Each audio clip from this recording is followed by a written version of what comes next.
نبی کریم صلی اللہ علیہ وسلم نے اللہ تعالیٰ کے دیدار کی بات کی. کیا بات ہے؟ دوپہر کا وقت ہو، سورج ہو، 14ویں رات ہو، چاند ہو، کوئی تکلیف محسوس کرتے ہو؟ جی نہیں.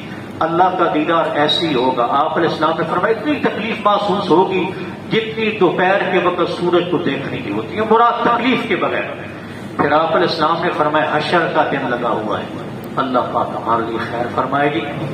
حشر کا دن لگا ہوا ہے، اعلان ہوگا جو جس کی عبادت کرتا تھا اس کے پیچھے چلا جائے. اللہ اکبر. پتھر آئے گا سامنے، پتھروں کی عبادت کرنے والے اس کے پیچھے چل پڑیں گے.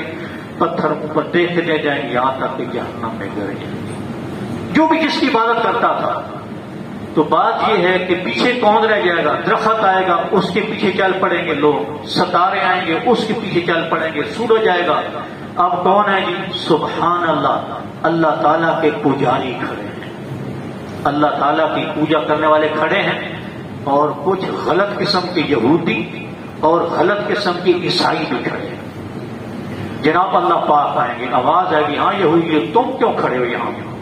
وہ کہیں گے کہ ہم عزیر بن عبداللہ کی عبادت، بن اللہ کی عبادت کرتے تھے. عزیر بن اللہ کی عبادت کرتے تھے. وہ آئے کوئی نہیں. بھئی حضرت عزیر علیہ السلام کہاں سے آئے؟ تو آگے سے جواب ملے گا تم جھوٹ بولتے ہو، نہ اللہ کی کوئی اولاد ہے نہ اللہ کی بیوی ہے. اس کے بعد یہودی کیا کہیں گے؟ پروردگار پیاس محسوس ہو رہی ہے، پانی چاہیے، سراب. آپ ریگستان میں عملی طور پہ شاید نہ گئے ہوں. جب بندہ ریگستان میں جاتے ہیں نا، آدھا کلومیٹر دور وہ ریت چمکتی ہے، جو ریت کے اندر لوہا ہوتا ہے وہ چمکتا ہے. بندہ سمجھا پانی، بندہ چلتا ہے، وہاں پہنچتا ہے وہ آگے چلا جاتا ہے، وہاں پہنچتا ہے وہ آگے چلا جاتا ہے. وہ پانی آگے آگے کو جا رہا ہے. پانی ہوتا کوئی نہیں، وہ عکس ہوتا ہے، جس طرح یہ مرر کا عکس ہوتا ہے اس طرح عکس ہوتا ہے. تو ان کو جہنم کی طرف سراب نہ جاؤ، وہ پانی پیو. وہ چل پڑیں گے، وہ سراب آگے آگے آگے آگے یہاں تک کہ وہ جہنم میں گر جائے. عیسائیوں تم کیوں کھڑے ہو؟ کہتے ہیں عیسیٰ بن اللہ، ہم ان کی عبادت کرتے تھے، وہ کوئی نہیں آئے.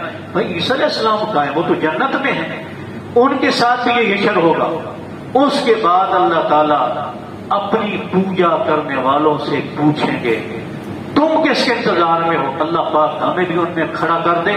وہ کہیں گے ہم اپنے پروردگار کے انتظار میں. سبحان اللہ. کوئی نشانی بتاؤ، کیا نشانی لے کر آئے دنیا سے؟ تو آگے سے مومن بولیں گے نشانی یہ ہمارے حضور نے بتائی تھی کہ جب اللہ پاک آئیں گے تو اپنی پنڈلی ننگی کریں گے.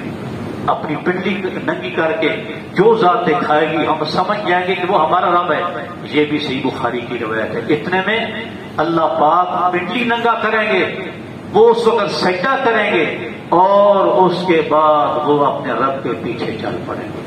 اللہ پاک ہمیں بھی یہ اجازت عطا فرمائے.